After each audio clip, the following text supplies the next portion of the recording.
20,000 Leagues Under the Sea by Jules Verne. Chapter 1. The Narwhale. In the year 1866, everybody in Europe and America was excited by a mysterious object that sailors and ships often saw at sea. This object was long and round, and often glowed with light under the water. It was much longer than any whale that had been seen before, and it could move very fast. All over the world, everybody talked about it and asked what it could be. Scientists from every country wrote articles, gave lectures, and talked about the animal. What was it, they asked, and did this monster really exist? In 1867, the problem changed from a scientific problem to a serious danger. On April the 13th, the steamboat Scotia was in the northeast Atlantic.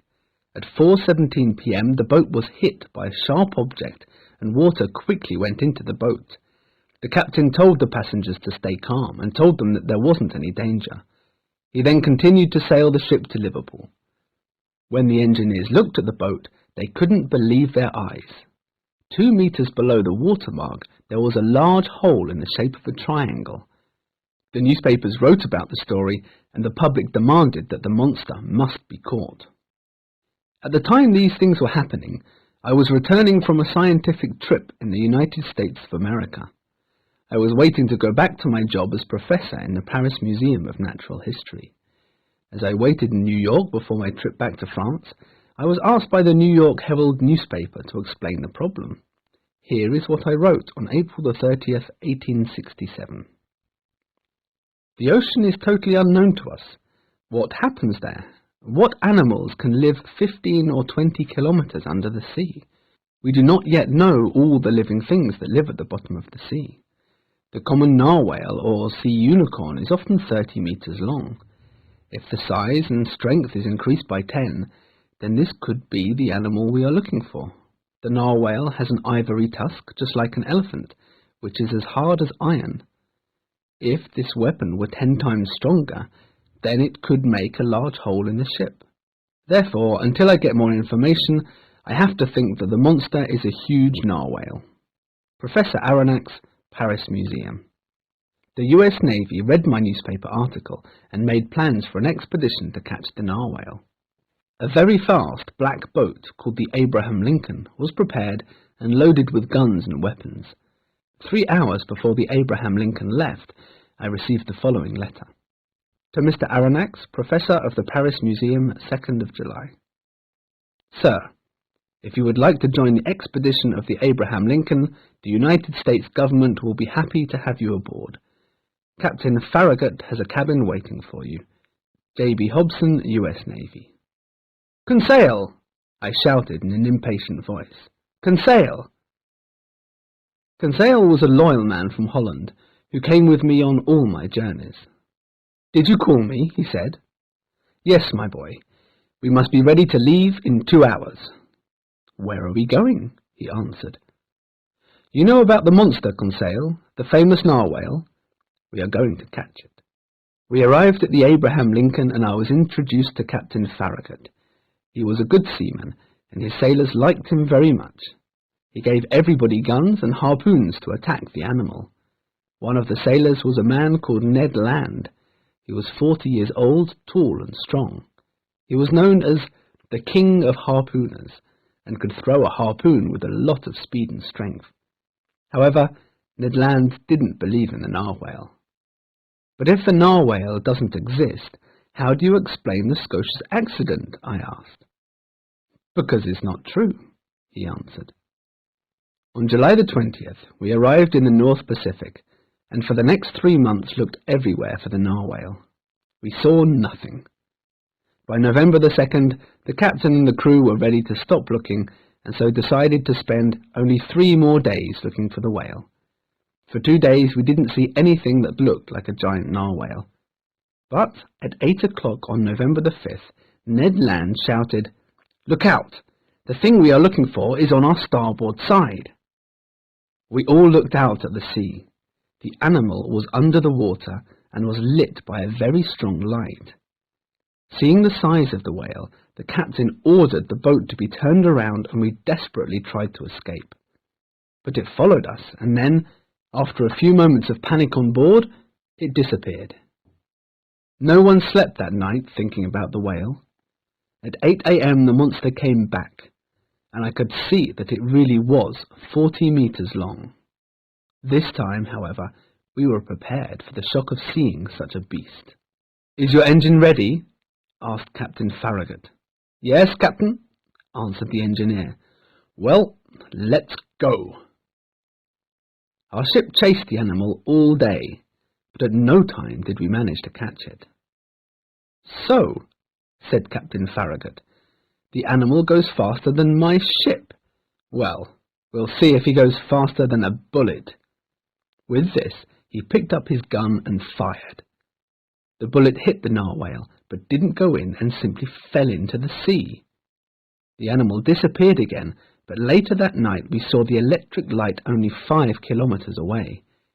It looked like it was asleep. We sailed up to it quietly and stopped about 100 meters away. Just then, Ned Land threw his harpoon. It hit the hard body of the narwhale and fell into the sea.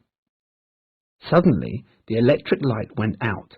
The animal dived under the water, leaving a huge wave behind it. As the wave came nearer, everyone looked for something to hold on to. I was too late and was thrown dramatically into the sea. When I came to the surface, I looked around. It was very dark, and all I could see was my black ship disappearing into the distance. "Help! Help!" I shouted desperately, but the ship was too far away and nobody could hear me. Before I had time to consider my situation, somebody grabbed me. "Conseil!" I cried. "Did the wave throw you into the sea too?" "No," said Conseil. "I jumped into the sea to save you." At that moment, we touched something hard. It was huge, and we managed to climb onto it. "Ned!" I cried when I saw him. "Were you also thrown into the sea?" "Yes, sir, but I climbed onto this floating island." "An island? This isn't an island," I said. "It's the giant narwhale, but it's made of thick iron." I hit my foot against the animal and heard a metallic sound. The narwhale wasn't an animal, it was a machine. Suddenly a metal door opened. 8 men appeared and pulled us down into the strange metal machine. Chapter 2. Captain Nemo and the Nautilus. We were taken down a ladder into the machine and pushed into a room. The door closed behind us with a loud bang. The room was made of iron and had a table and 5 stools. It seemed to have no door. About 30 minutes later, 2 men came into the room. One man was short with broad shoulders, strong arms, and a thick black moustache. The other man was tall and about 50 years old. He had a straight nose and a wide forehead. He had very strange eyes. The 2 strangers were wearing hats made from sea otter fur, sealskin boots, and clothes made from a strange material. The tall man seemed to be the boss. He looked at us without speaking, then turned to his friend and spoke to him in a language I couldn't understand. The other man answered by shaking his head. "Maybe," said Conseil, "if you tell him the story of how he got here, they would understand." So I began talking in French about our adventures on the Abraham Lincoln, without leaving out a single fact. I gave our names and jobs and asked the men where we were. They didn't seem to understand and didn't say anything at all. Next we tried talking in English, German, and even Polish. Then the strangers went away, locking the door behind them. 5 minutes later, a steward entered and brought us clothes similar to the clothes that the strange men were wearing. He set the table and brought out some large dishes of food. "I bet there's nothing good to eat here," said Ned. "Shark burgers, tortoise liver, and sea dog steak." However, the food was excellent, and after we had eaten, we felt tired and fell asleep. When we woke up, the air was fresh and we could smell the sea. It was obvious that we were on the surface of the ocean. "We must do something," said Ned. "We must escape, and quickly." To escape from a prison on land is very difficult, but to escape from a prison at sea will be impossible, I said. "Well, "We must do something!" cried Ned angrily. Suddenly the door opened, and before I could stop him, Ned attacked the steward who had just entered the room. He was choking him with his big, powerful hands. Just then, I heard these words spoken clearly in French. "Calm yourself, Mr. Land, and you, Professor, please listen to me." It was the tall man with the strange eyes who spoke. Ned Land let go of the steward, and we waited for the tall man to continue speaking. "Gentlemen, I speak French, English, German, and Polish very well. I know now that I am in the presence of Mr. Pierre Aronnax, Professor of Natural History in the Paris Museum, his servant Conseil, and Ned Land, harpooner on board of the Abraham Lincoln of the U.S. Navy. I am sorry I've been so long in not talking to you, but I wanted to think about what to do with you. I have the right to treat you as enemies since you chased me and tried to destroy my submarine. But we thought we were chasing the sea monster that caused so much trouble in Europe and America," I said. "However," continued the man, "I don't have to give you hospitality on my submarine, and I could throw you out into the sea and forget about you. That is my right. I left human society and do not obey its laws. But I have decided that you can stay on my submarine, and you will have freedom to live with us. I will give each of you your own cabin to live in. However, no one on Earth knows about my submarine. It is a secret, and I will not allow you to ever leave the submarine." "So we will never see our country and families again? That's cruelty!" I cried. "Sir," said the man, "you are my prisoners.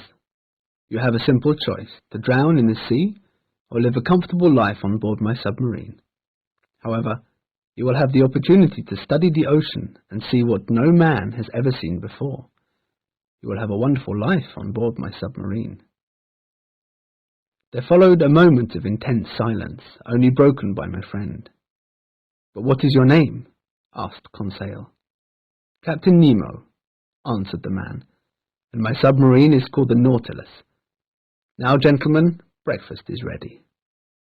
Over breakfast, he explained how all the food, clothing, and furniture on board the submarine was produced by the sea. After breakfast, he said, "Now, Professor, if you want to see the Nautilus, I will show you around."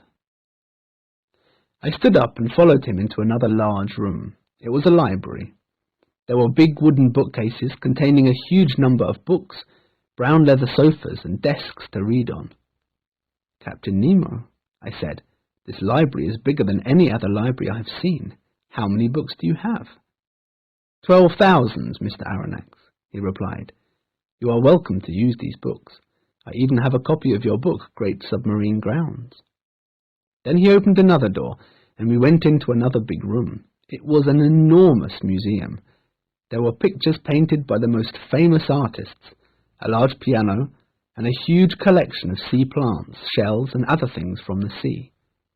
Captain Nemo must have spent millions of dollars collecting them all. "But how does the Nautilus work? Where do you get the power from the engines? And where do you get all this electricity when you are under the sea?" I said. "Come this way," he said, and took me through another door into his own cabin. He showed me all the equipment on board. Then he explained that he had discovered how to make electricity from seawater. This electricity was used to power the submarine, to give light and heat. He explained that the Nautilus had large tanks on board. If these large tanks were filled with seawater, the submarine would sink to the bottom of the sea, and by pumping the water out of the tanks, it would rise back up to the surface. "Ah, Captain!" I cried. "Your Nautilus is certainly a marvelous boat. Are you an engineer? How did you manage all this without anyone finding out?" "Yes, I am an engineer, Professor.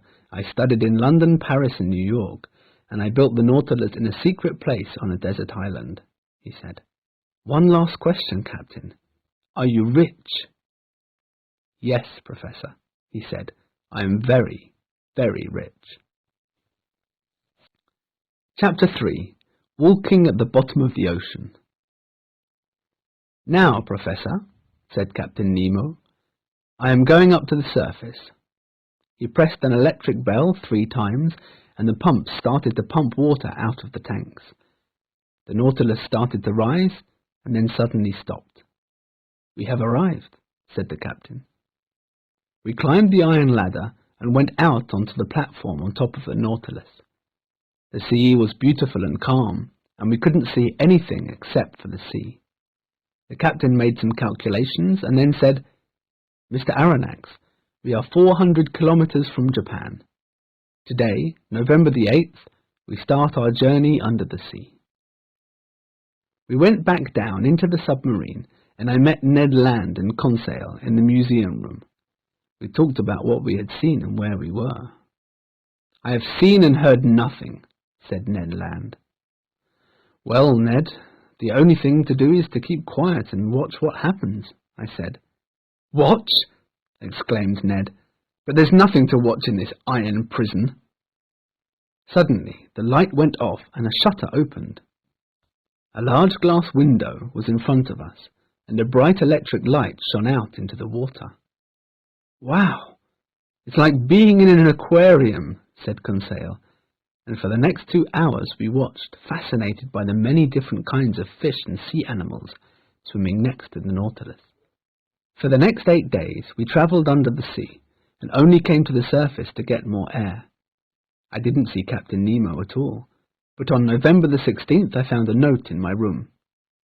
"To Professor Aronnax. Captain Nemo invites Professor Aronnax and his friends to go hunting tomorrow in the underwater forest of the island of Crespo. Captain Nemo." The next day I woke up and got dressed and went to the museum room where Captain Nemo, Conseil, and Ned Land were waiting for me. After breakfast we followed the captain to a special room and put on heavy diving suits which were made of rubber and had arms, legs, and heavy boots. We put on our metal helmets and were given a special underwater gun. We followed Captain Nemo into another small and very dark room. The door was closed, and then the room began to fill with water. When it was full, a door in the side of the Nautilus opened and, not really believing it was happening, we walked out onto the bottom of the sea. We saw many interesting things, and soon we were walking through thick mud and seaweed. After an hour and a half, the ground sloped downwards, and we arrived at the forest of Crespo Island, which was made of huge tree-like plants. It was incredibly beautiful, unlike anything I had seen on land. At 1 o'clock we stopped to have a rest. We lay down on the soft seaweed and I fell asleep. I don't know how long I slept, but when I woke up, there was a huge sea spider that was just about to jump on me. Captain Nemo took his gun and killed the spider, and I realized that many other, more dangerous animals might live here at the bottom of the sea. I must be more careful, I thought. We walked on and reached a narrow valley between 2 high cliffs. We lit our lamps and continued walking down and down. At about 4 o'clock, a wall of rock appeared. It was the island of Crespo and was impossible to climb. We stopped and turned around and started walking back to the submarine. Suddenly, Captain Nemo picked up his gun and shot an animal which had swum in front of us. It was a magnificent sea otter with a beautiful fur coat. He picked it up and we continued on our journey. After walking for another hour, we saw the Nautilus in the distance. Just as I saw it, I felt Captain Nemo push me to the ground. After a moment of panic, I looked up and saw 2 dangerous dogfish pass by without seeing us. Again, I had been saved by the captain. We climbed back into the submarine and took off our diving suits, and I went back to my room and immediately fell asleep from exhaustion. What an adventure! For the next few weeks, I didn't see Captain Nemo very much. I spent most of my time reading and working in the library, and we continued on our journey. We passed the Sandwich Islands, Tahiti, the New Hebrides, and by January the 4th we were near Papua New Guinea. We were going through the Torres Straits, which are the most dangerous straits in the world. Suddenly, I felt a shock, and I was thrown to the floor. The submarine had hit a small island made of coral and had stopped moving. Captain Nemo came into the museum room looking worried. "We have had an accident," he said. "We are stuck in this coral island, and we will have to wait 5 days until the water level is higher. Then we will float off." We were near land, and Captain Nemo allowed us to take the small boat and go to shore. So, at 8 o'clock the next morning, we rowed towards the mainland. Ned Land was extremely happy. "Meat," he said. "We're going to eat meat." We searched hard, and on our way we collected coconuts, bananas, mangoes, and pineapples, and took them back to the submarine. But Ned wasn't satisfied. "We must find animals. We must have meat," he said. The next day, we went back to the mainland and caught a wild pig. We cooked and ate the pig, and in the afternoon we caught some small kangaroos. At 6 o'clock, as we were returning to where we had left the boat, I noticed a stone fly past me and hit the boat. We looked around and saw what must have been 100 native men running towards us. They had bows and arrows and were shooting at us. In panic, we jumped into the boat and quickly rowed back to the submarine. "Captain," I cried, "we have a problem. There are 100 dangerous natives outside." "Mr. Aronnax," answered the captain, "if all the natives on Papua New Guinea were on the shore, they wouldn't be able to hurt us." At 6 o'clock the next morning, the natives were still there, and I realized they weren't going to leave. By 11 o'clock, they had surrounded the Nautilus in their small boats. By the evening, some of them had climbed on top of the submarine and were shouting and screaming, but they couldn't get inside.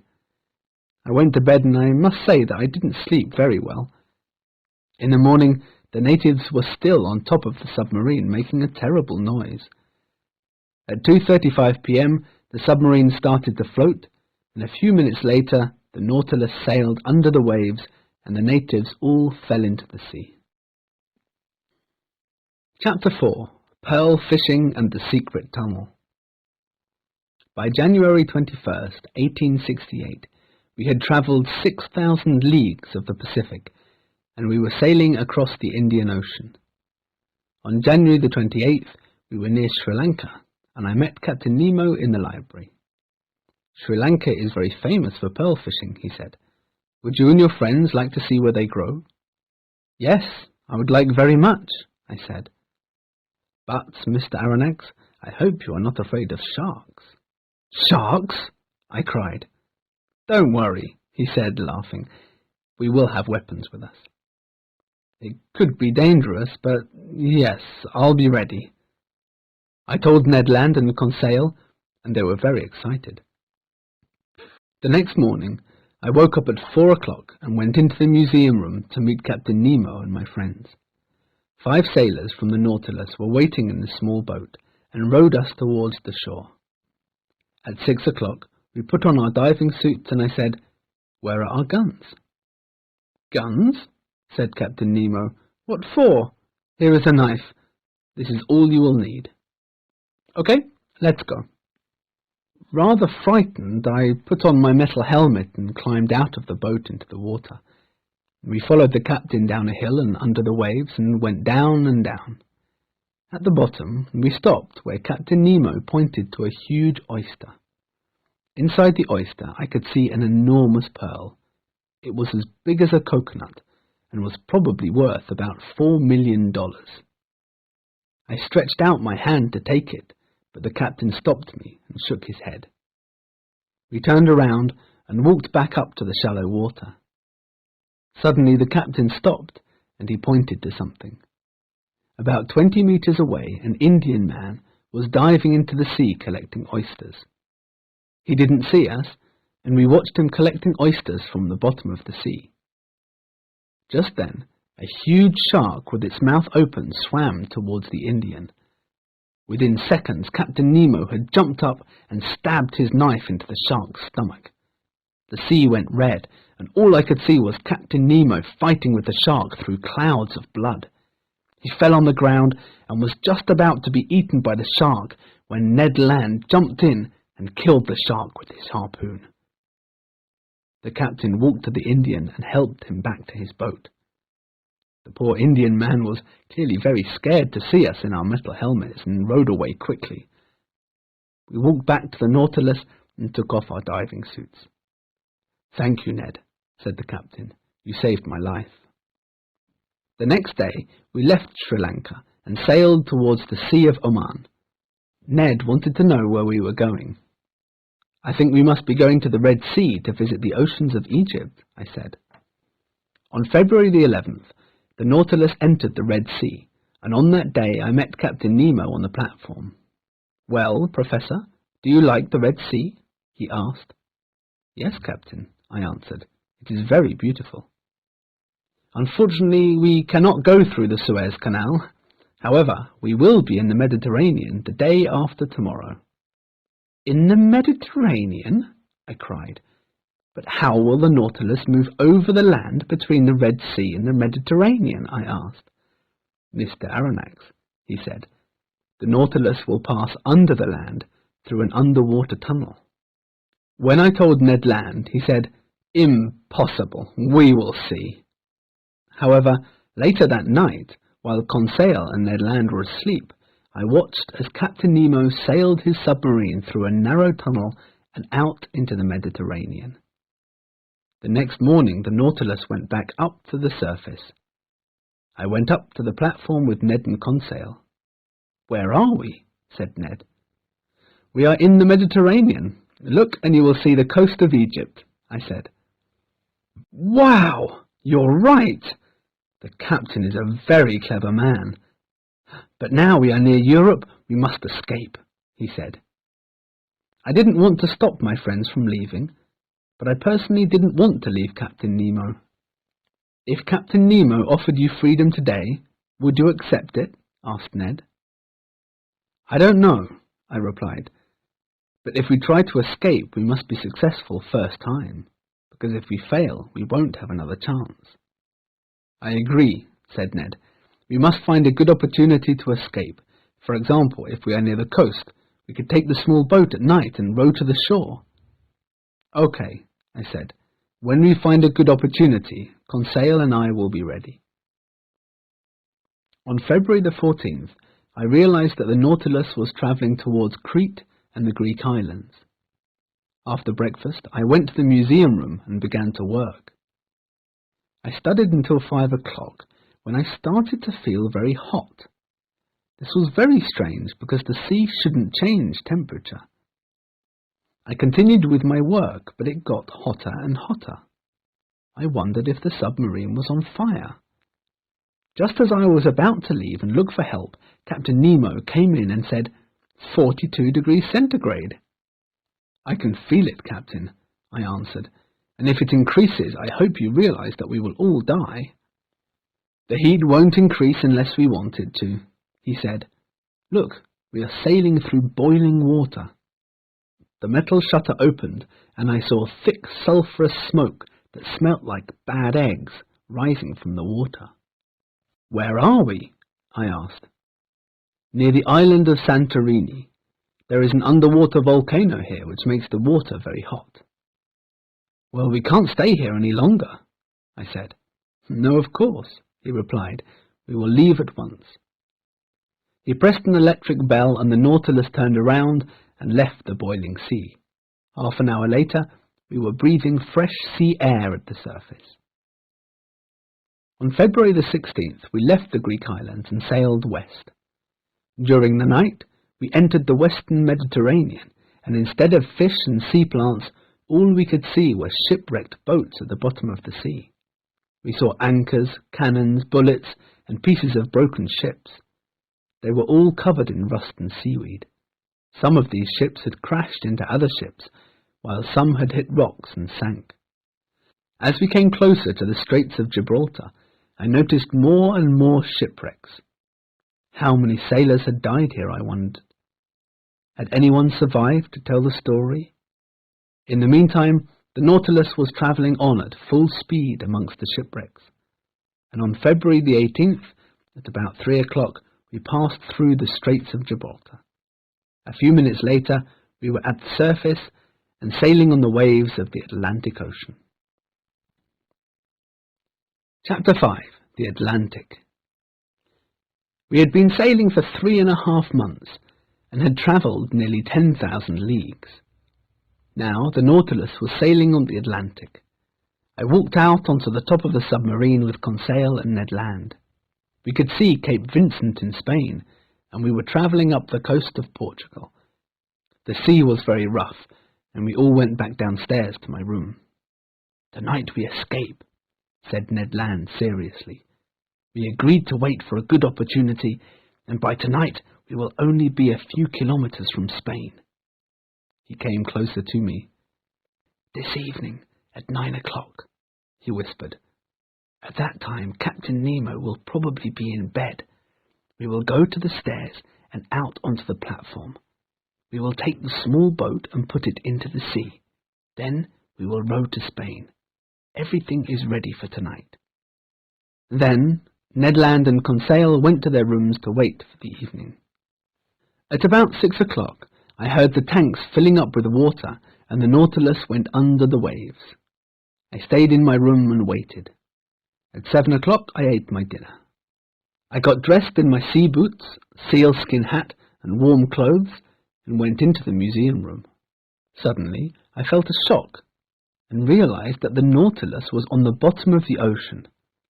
How could we escape when we were at the bottom of the sea, I thought.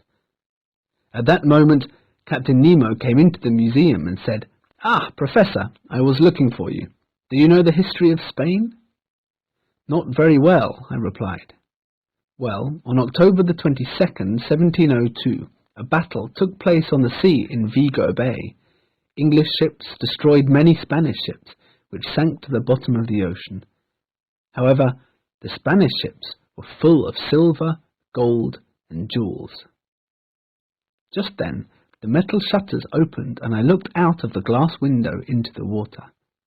The whole ocean was lit by a strong light, and I could see sailors from the Nautilus in their diving suits. They were collecting all the gold, silver, and jewels from wooden boxes on the sea floor and bringing them back to the Nautilus. "This is the place where the Spanish ship sank," said Captain Nemo.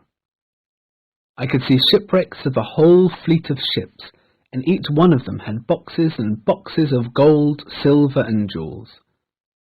"Now do you understand why I am so rich?" he said, and smiled. "All I have to do is collect all this treasure." When the sailors had finished, they came back to the Nautilus, and we continued sailing under the sea. Our plan to escape had failed, and so I went to bed. The next morning, the Nautilus went up to the surface, and we all went up to the platform. We couldn't see anything except for the sea, and we were sailing southwards away from Europe. Ned was very sad. "Well, Ned, we don't have a lot of luck, do we?" I said. "No, the captain stops every time we want to escape," he replied. "But next time we will be successful." Later that evening, Captain Nemo came to see me. "I have an idea, Mr. Aronnax," he said. "You have seen the bottom of the sea during the day. Would you like to see it on a dark night? It will be a difficult walk, and we will have to climb an underwater mountain." "I would like to go very much," I replied. "Okay, let's go," he said, and we put on our diving suits. It was midnight, and the water was very dark. Captain Nemo pointed to a red glow in the distance, and we started walking towards it. As I looked at the red light, I realized that it shone from the top of an enormous underwater mountain. At 1 o'clock, we reached the foot of the mountain. The path was full of seaweed, and I had to climb over rocks and dead underwater trees. I followed Captain Nemo up the mountain, and we didn't stop once. But Captain Nemo went on and on, higher and higher. After quite a climb, we were at the top, and I looked down the other side of the mountain. There was a huge volcano, and I could see red fire coming out of a hole in the bottom of the mountain. On the ground next to the volcano, I could see a town. It was completely ruined, but I could still see houses, churches, and streets. Captain Nemo wrote the word Atlantis on a rock. We stayed there looking at the lost underwater city for an hour. Then the captain pointed back down the mountain, and we made our way back to the Nautilus. The next day, I woke up very late. The shutters were open and I could see that we were travelling over Atlantis. At 4 o'clock we passed the Canary Islands and we were travelling across the Sargasso Sea. From February the 23rd to March the 12th, the Nautilus travelled south. The sea was empty, but sometimes we saw ships going to America or the Cape of Good Hope. Where were we going? I thought. Were we going to the South Pole? On March the 14th, a group of whales swam alongside the Nautilus. We were sitting on the platform. Captain Nemo came onto the platform to look at the whales. "Look over there," he said, and pointed at something in the distance. "Do you see those black animals swimming towards us? They are killer whales. They are cruel animals, and they kill other whales. We must attack them before they kill all the whales in the sea. The Nautilus has a huge metal harpoon at the front, and we will attack them with it." We all went down into the submarine and looked out of the glass window.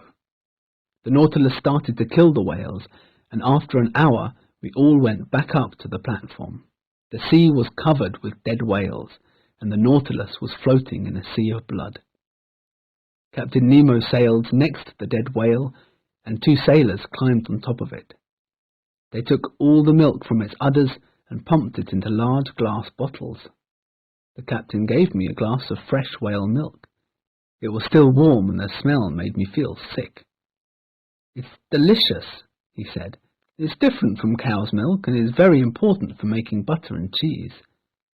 I risked the taste, and actually it was delicious. Then the Nautilus left the Sea of Blood and travelled on towards the South Pole. Chapter 6. The South Pole. On March the 14th I saw ice floating in the sea. The further south we went, the more ice we saw, and it became thicker and thicker. 2 days later the sea had frozen into an ice field, but the Nautilus was strong and broke the ice as it sailed through. However, the next day the Nautilus got completely stuck. "It's the Ice Bank," said Ned Land, and we could see ice mountains in the distance. "No one can pass the Ice Bank," he said. "All there is behind the ice is ice, ice, ice." I went up to the platform to have a look. The captain was there and said, "Well, Professor, what do you think of it?" "I think we are stuck, Captain." "Where are we going?" "To the South Pole," he answered. "But we can't get through the Ice Bank," I cried. "That's true, but we can go under it. Once we get under the Ice Bank, we will get to the sea at the South Pole." Preparations were made to go under the Ice Bank, and at 4 o'clock the captain told me that everything was ready. The Nautilus went under the sea. It went down and down, and through the glass window we saw the Ice Bank disappear. I couldn't believe that we could get so low, but it was true. We were travelling under the Ice Bank. The next day I went back to the museum room and watched as we slowly started to go back to the surface. The Ice Bank became thinner and thinner, and suddenly we broke through the thin ice and out into the open sea. I went up to the platform on top of the submarine. I saw many different kinds of birds, and the sea was full of fish. It felt like spring. "Are we at the South Pole, Captain?" I asked excitedly. "I don't know," he replied. "I must do some calculations." We got into the small boat and rowed to the shore, got out, and walked to the top of a mountain. At the top, the captain measured the position of the sun in the sky. He did some calculations and smiled. "I, Captain Nemo, on March the 19th, 1868, have reached the South Pole," he said proudly.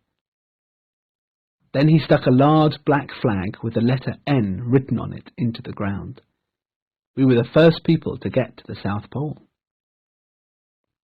The next morning we left the South Pole and travelled under the Ice Bank again. We had travelled 14,000 leagues, and I had seen many interesting things. I went to sleep that night dreaming of all the places we had been to. Suddenly I woke up with a shock. The Nautilus was lying on its side. I went to the museum room and met Conseil, Ned Land, and Captain Nemo. "We have had an accident," he said seriously. "An enormous block of ice turned over, and we are stuck on the ice. It is pushing us upwards. If the block of ice doesn't stop, we might be crushed against the ice bank."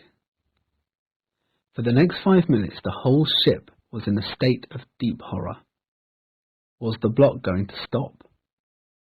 We looked out of the window and could see the ice bank above us. We were sure that this was the end. But suddenly, we all fell forward as the enormous block of ice stopped. I looked out of the window and saw the ice bank right above us. "Wow, that was close," I said.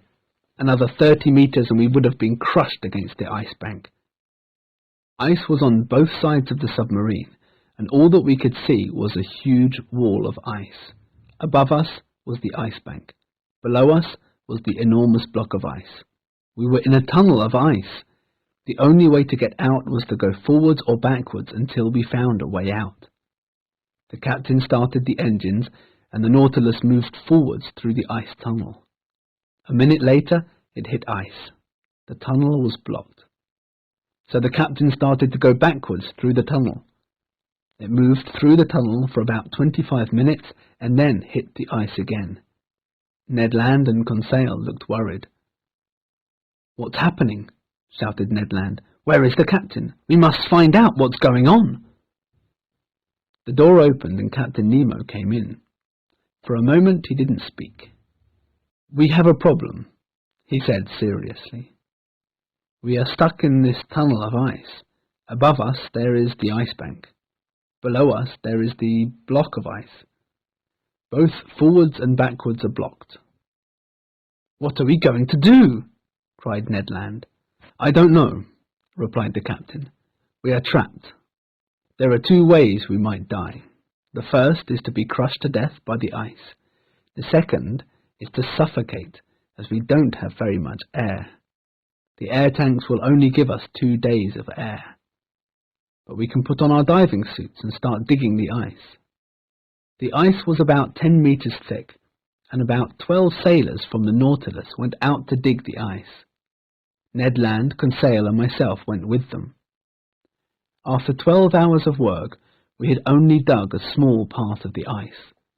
It was taking a long time to dig through the ice, and we didn't have much air left. The next day, we continued digging the ice, and we dug about 6 meters of ice. The air inside the submarine wasn't very good, and I got a serious headache. By the next day, there were only 2 meters left to dig. I lay down on my bed. I had no strength. My head and my lungs were hurting, and it was difficult to walk, as there was almost no air left. Everyone was desperate. Later that evening, Captain Nemo decided he would try to use the submarine to break through the ice beneath us. All the sailors came back into the Nautilus, and the tanks were filled with water to make the submarine heavier. The captain started the engine. The Nautilus started to push down against the ice. It was pushing and pushing, when suddenly we heard a loud cracking noise. The ice below us broke, and the submarine was free. But we were still under the ice bank, and had no air. But we travelled as fast as we could towards the open sea. I was lying on a sofa in the library.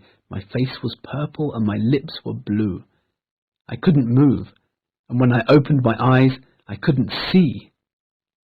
I don't know how long this lasted, but I knew I was dying. How long would it take to get to the sea, I thought. Hours and hours went by, and the Nautilus was still travelling as fast as it could. Suddenly, I felt pure air in the submarine. I breathed and stood up.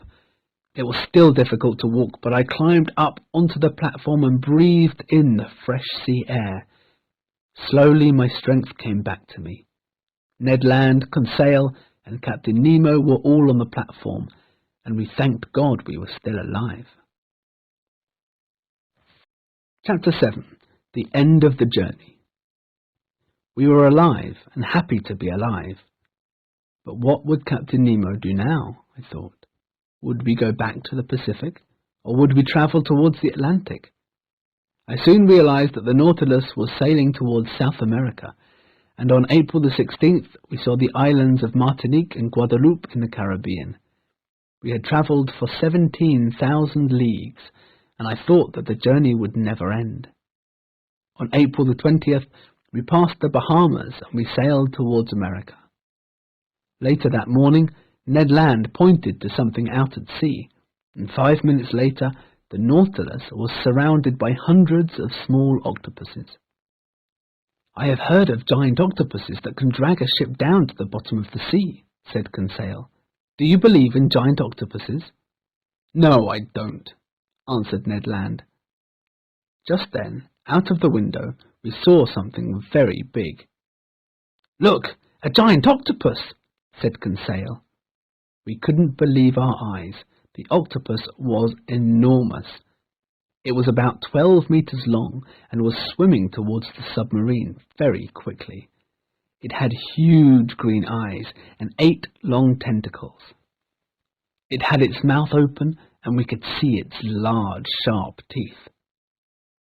At that moment the Nautilus stopped and the captain came into the museum looking worried. "One of the octopus's tentacles is stuck in the propeller," he said. "We will have to kill it." All the sailors went up to the platform on top of the submarine, and before anyone could do anything, the octopus picked up a sailor and lifted him into the air. "Help! Help!" he cried. Captain Nemo and the other sailors cut off 7 of the octopus's tentacles, but the last tentacle was in the air holding the poor sailor. Just then, the octopus sprayed a huge cloud of black liquid. We couldn't see anything, and when the liquid disappeared, the monster wasn't there. Captain Nemo stood still and looked out to sea. He was crying because one of his sailors was dead. We had now been on the Nautilus for 7 months, and we were travelling up the coast of America. I decided to speak to Captain Nemo about when we would be free. I knocked on his door and went inside. The captain was working at his desk. "I would like to speak to you, Captain," I said. "But I'm busy, Mr. Aronnax," he replied. "Captain," I said, "we have now been on your submarine for 7 months. I would like to know when you will let us leave the Nautilus. When will we be free?"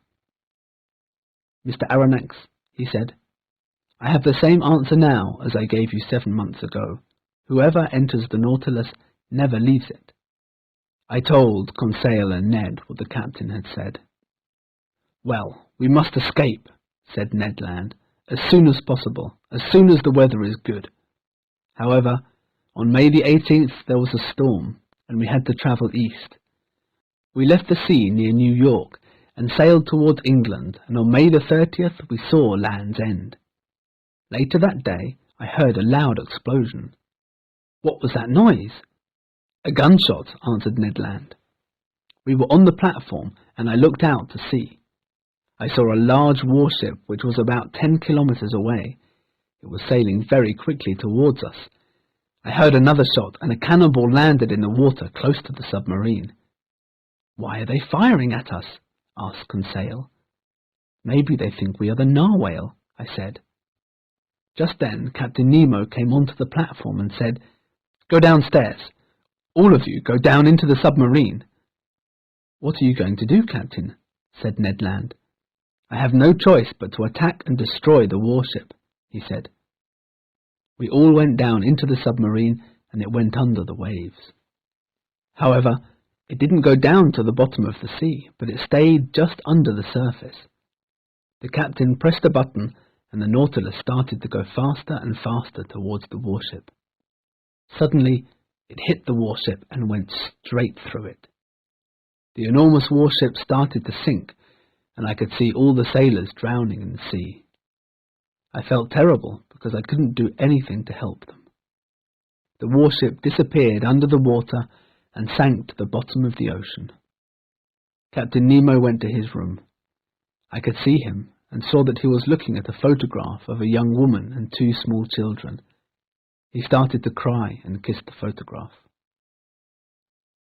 Later that evening, I saw that the Nautilus was going through the English Channel. I couldn't sleep that night and thought about the terrible things Captain Nemo had done. The next morning Ned Land came to see me. "We are going to escape tonight," he whispered. "Yes, Ned, we will go tonight," I said. "The sea is rough and the wind is strong, but we will take the small boat and row to the shore. We will leave at 10 o'clock, he said. "I will be ready," I said. Later that evening, I put on my warm clothes and boots and lay down on my bed. I thought about everything that had happened on board the Nautilus. Hunting near Crespo Island, Torres Strait, the natives of Papua New Guinea, the Red Sea Tunnel, the Mediterranean, Santorini, Atlantis, the South Pole, the giant octopus, and the sinking of the warship. All of these things went through my mind as I thought about escaping. At 10 o'clock, I left my room, walked quickly through the museum room, and met Ned Land and Conseil in the library. "Let's go," I said, and we climbed up the iron ladder. Suddenly, the Nautilus started to spin around and around. I realized that we were caught in a whirlpool. We climbed onto the platform and tried to get into the small boat. The Nautilus was spinning around and around, and I knew that we wouldn't escape. Just then, there was a huge crash and a terrible noise. I hit my head on the iron platform and lost consciousness. I don't know what happened next, but when I woke up, I was lying in a fisherman's hut on an island near Norway. Conseil and Ned Land were there. We were all safe. It is here that I decided to write the story of our adventures under the sea. I don't know what happened to Captain Nemo and the Nautilus. Is he still alive? Did the Nautilus survive? Or was it destroyed in the whirlpool? Maybe we will never know.